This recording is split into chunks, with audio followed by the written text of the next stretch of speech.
ரொம்ப டயர்டா இருக்கு. இயற்கையான டேட்ஸ், பாதாம், பிஸ்தா, கேஷு அண்ட் ஹனி கொண்டு தயாரிக்கப்பட்ட லயன் டேட் நட் பைட்ஸ். இனிமே கண்ணை மூடிட்டு கடலை எண்ணெய் வாங்கலாம்.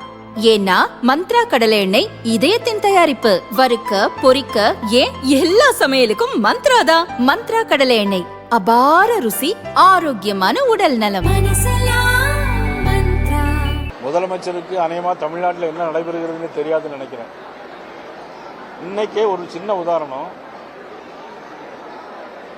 தமிழ்நாடு முழுவதும் இருக்கக்கூடிய சத்துணவு ஊழியர்கள், அங்கன்வாடி பணியாளர்கள் இன்னைக்கு 313 தேர்தல் அறிக்கையின் 313 சொல்லப்பட்டது அவங்களுடைய காலமுறை ஊதியம், அவங்களுடைய பணிக்கொடை, அங்கே யாரால் இறந்து விட்டால் உடனடியாக 25,000 ரூபாய் கொடுப்பது போன்ற பல்வேறு தேர்தல் அறிக்கைகளை முதலமைச்சர் செய்திருந்தார். இன்னைக்கு அவங்களாம் எதிர்த்து போராடுறாங்க.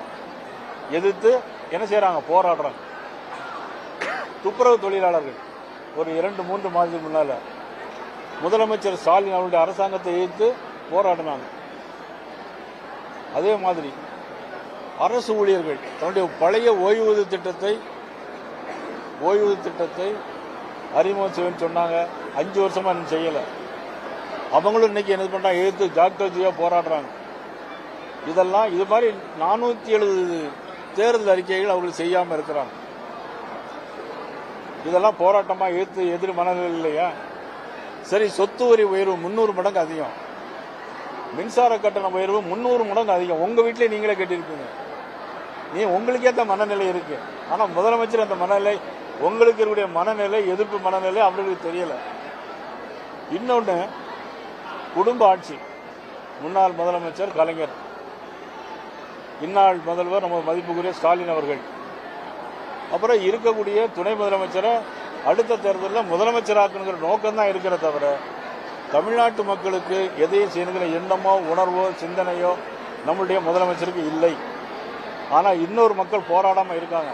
அவங்க எப்படி போராடுவாங்கன்னா, என்னைக்கு தேர்தல் தேதி அறிவிக்கிறாங்களோ அன்னைக்கு வாக்கு சாவடியில் வந்து அவங்களுடைய மனநிலையை தேசிய ஜனநாயக கூட்டணி வாக்களித்து அந்த போராட்டம் நடத்துவாங்க.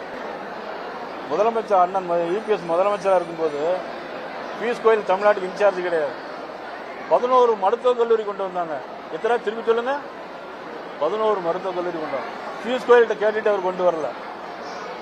வந்தே பாரத் ரயில்கள் கொண்டு வந்தாங்க. பியூஷ் கோயல்கிட்ட கேட்டுட்டு கொண்டு வரல.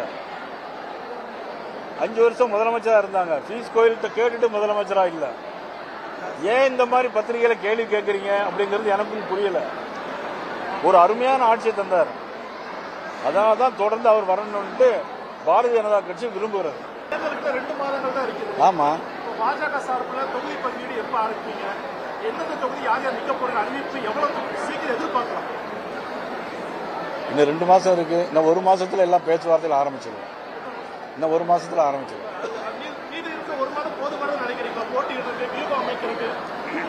2 மணி நேரம் போதும். உங்க தலைமை அமைக்கப்பட்ட மேலாண்மை குழுவோட திரு அண்ணாமலையுடைய பெயர் விடுபட்டிருக்கு, இல்லாம இருக்கு. எதுலங்க?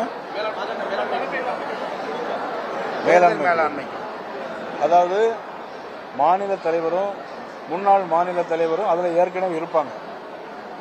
அவர்களுக்கு இன்னைக்கு என்னன்னா, இன்னைக்கு தமிழ்நாடு முழுவதும் 24,000 இடங்கள்ல தெருமுனை கூட்டங்கள் நடத்துறதுக்கு அவருக்கு பொறுப்பு இருக்கு.